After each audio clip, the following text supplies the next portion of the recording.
A false notion of manliness leads boys astray. True manliness is humane.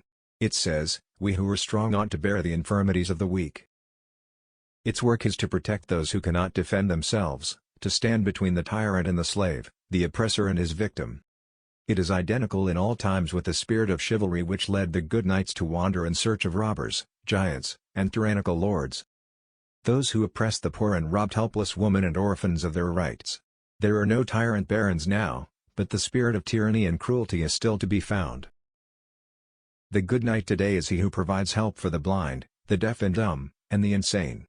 Who defends animals from being cruelly treated, rescues little children from bad usage, and seeks to give working women their rights.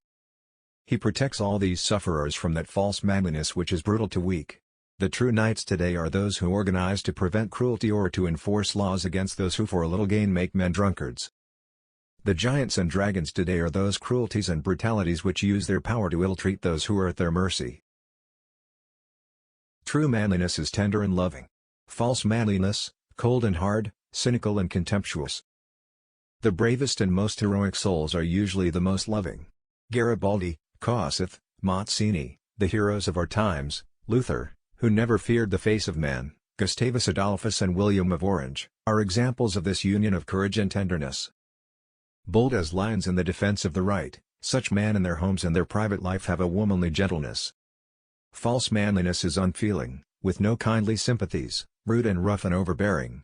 True manliness is temperate, it is moderate. It exercises self-control. It is capable of self-denials and renunciation. False manliness is self-willed and self-indulgent.